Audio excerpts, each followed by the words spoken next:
Bélgica afrenta gravemente al Papa. ¿Puede el Papa pontificar sobre asuntos de fe y moral? Sí. Bélgica dice que es una injerencia interna inspirado en ese argumento decimonónico de laicismo, separación, iglesia y Estado. A propósito de la visita que el Papa hizo a esa nación para visitar la tumba del rey Balduino, a quien pretende beatificarlo, y hace declaraciones contra el aborto, contra la ley 1990 por la que se aprobó el aborto. Entonces el Papa, como representante de la ley suprema, que es la ley de Dios, tiene pleno derecho a pontificar, porque él es el vicario de Cristo, que tiene como misión enseñar, gobernar y santificar. Por lo tanto, la actitud ofensiva del Estado belga es una afrenta no solo contra el Papa, sino contra el propio Dios. Consola se solidariza con los derechos de pontificar. Un cordial saludo, bienvenidos a este video especial sobre un tema muy grave, que es el problema de la secta del laicismo afectando y atacando a la iglesia en México.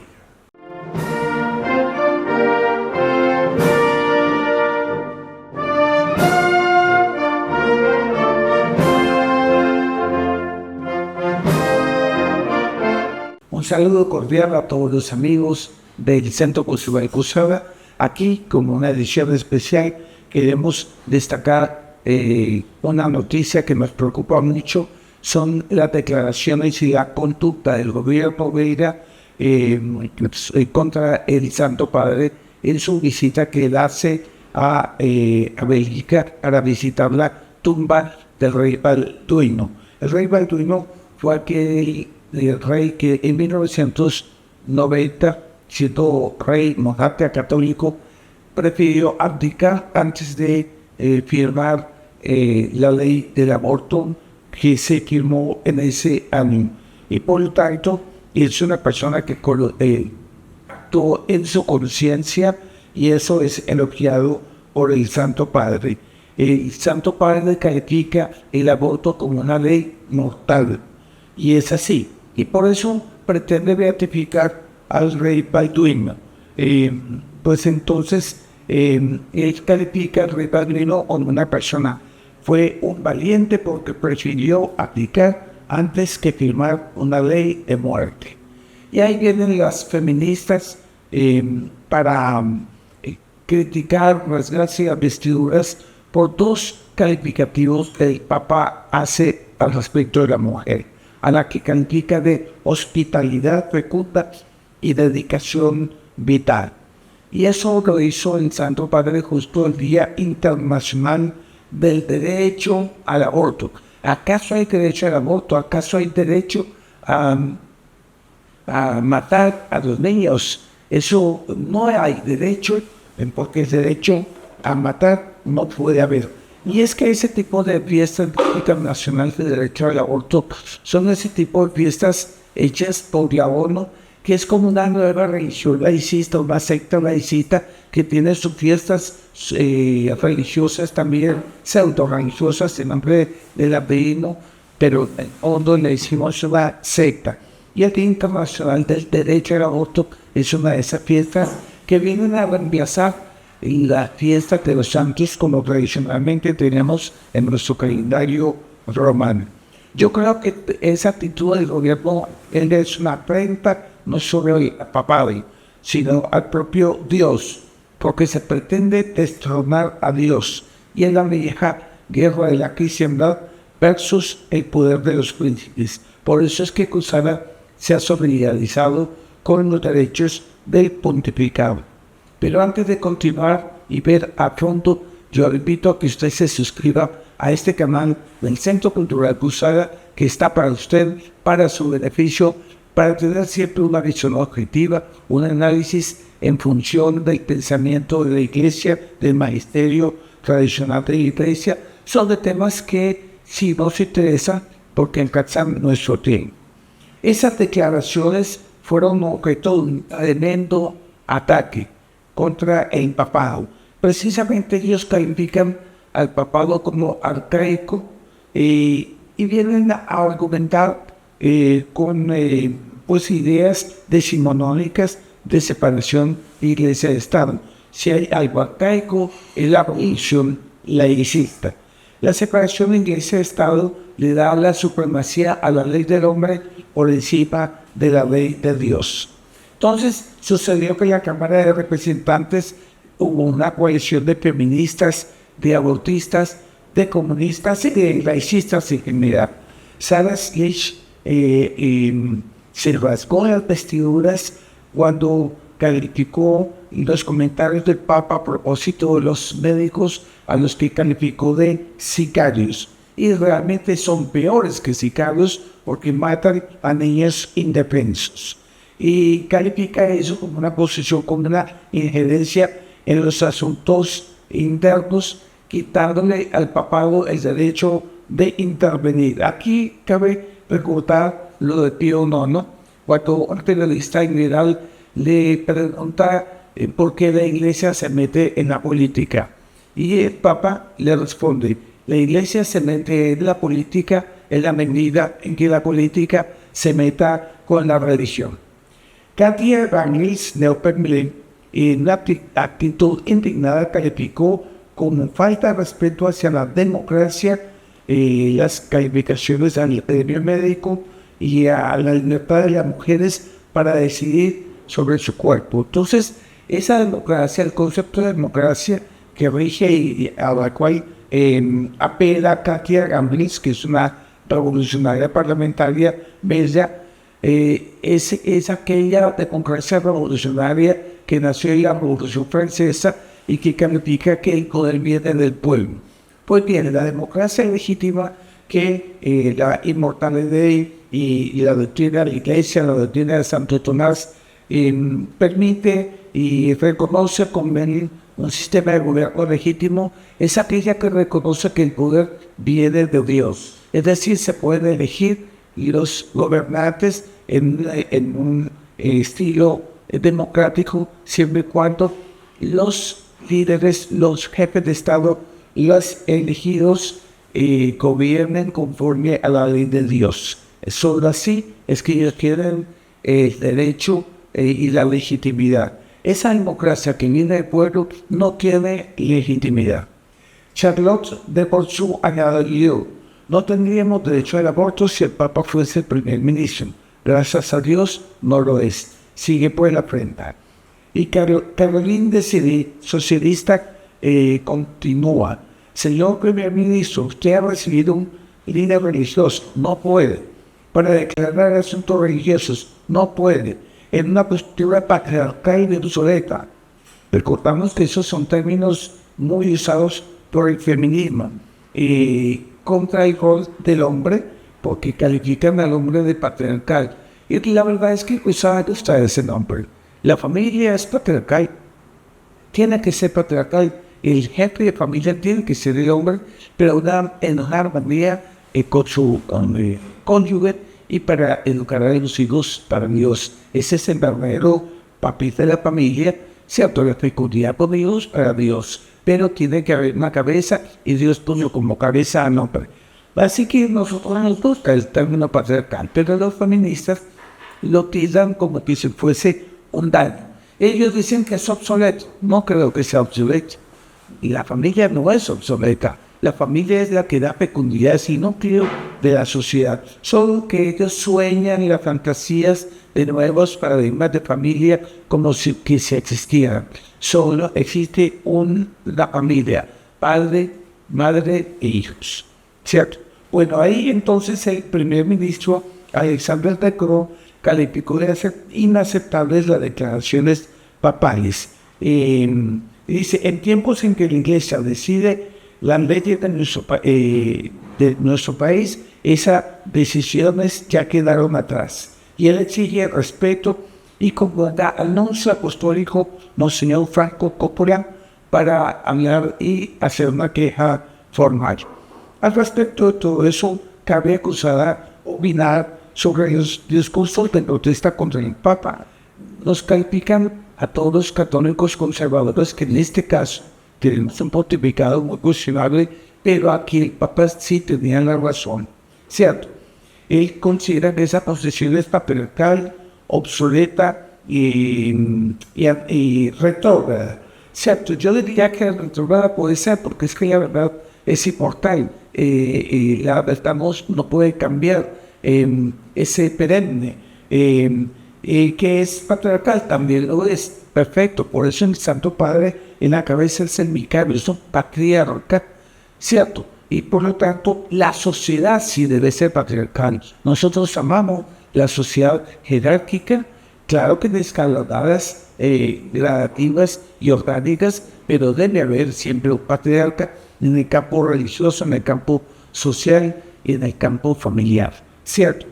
Y dice que también es una posición obsoleta. Eso no lo creo, porque la verdad siempre inspirará a los pueblos, de tal manera que aquí lo que hace este Congreso de México es revivir un problema de separación de Iglesia de Estado que era propio de los siglos XVIII, XVII, XVIII y XIX, más o menos, ¿cierto? Que, bueno, desde el siglo XVII, porque fue con la Revolución Francesa. Eso sí que es obsoleto. Ellos dicen que tenemos que estar con el tiempo. Bueno, ellos no pueden añadir argumentos del laicismo tan obsoletos.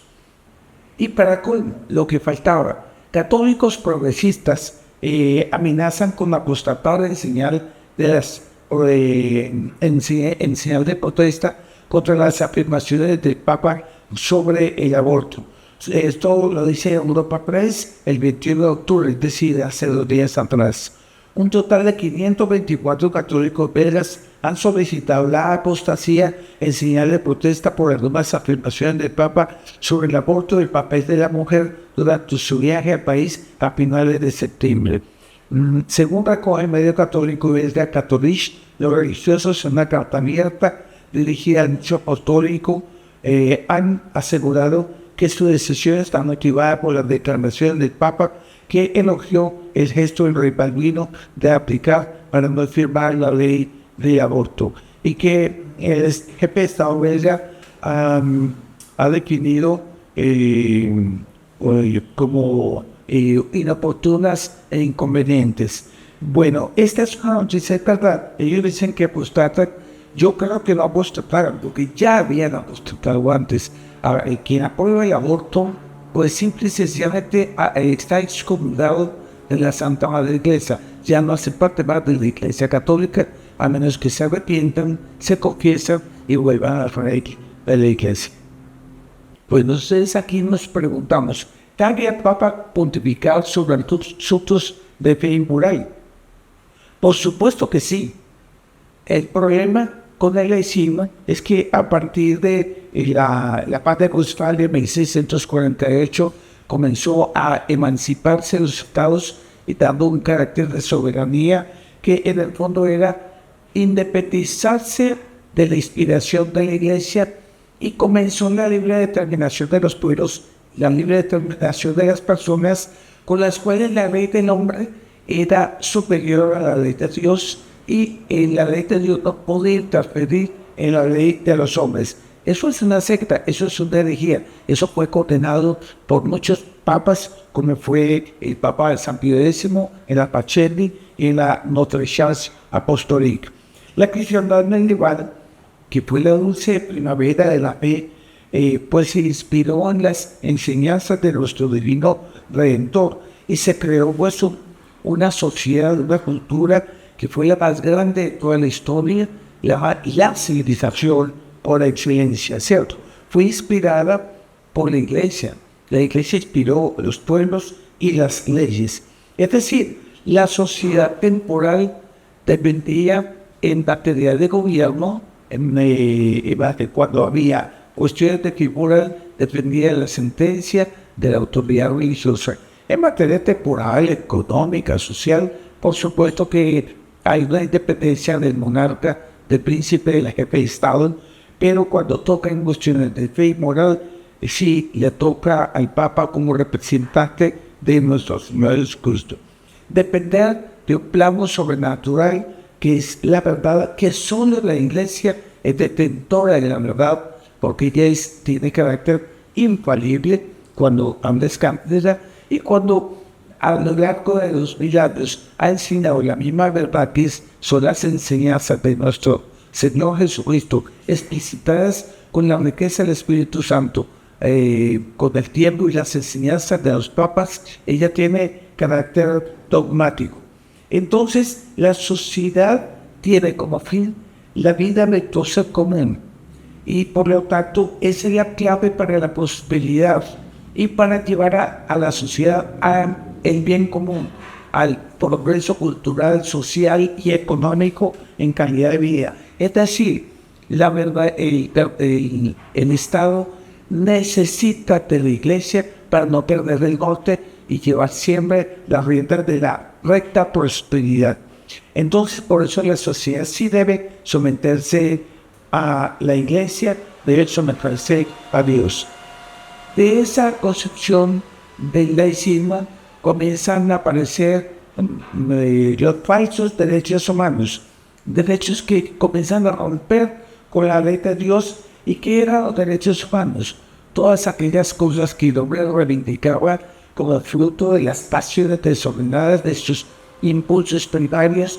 Ella tiene derechos, según el laicismo, a reivindicar. Entonces viene el Estado, lo establece como ley de arbitraria del aborto, y con eso ya queda bueno, queda como una ley buena, como una ley justa.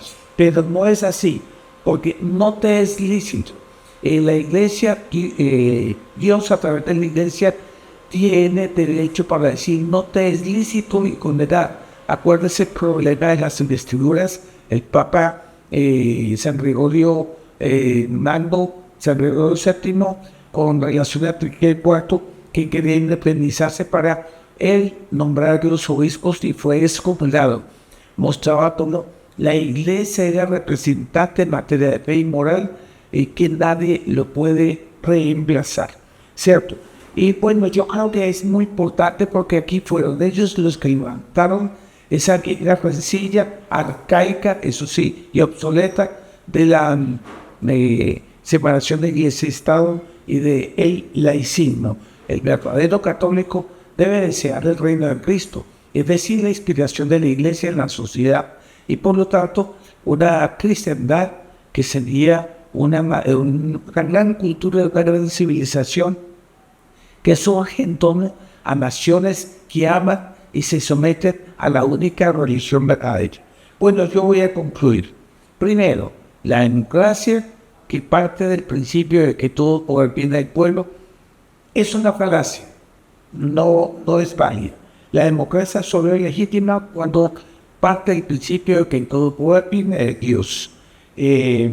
Cuando dice que viene del pueblo, es ilegítima. Segundo, el Papa, como vicario de Cristo, representante de la ley suprema, tiene derecho a pontificar, porque él es Dios, y le dio la misión de enseñar, gobernar y santificar. 3. Estas declaraciones del Estado belga son una afrenta contra el papado y contra Dios. Se pretende transformar a Dios. Yo, que es el problema de el grande debate de la cristiandad, que vuelve otra vez a tono. Y por eso Cusack se solidariza con los derechos del pontificado. Nosotros estamos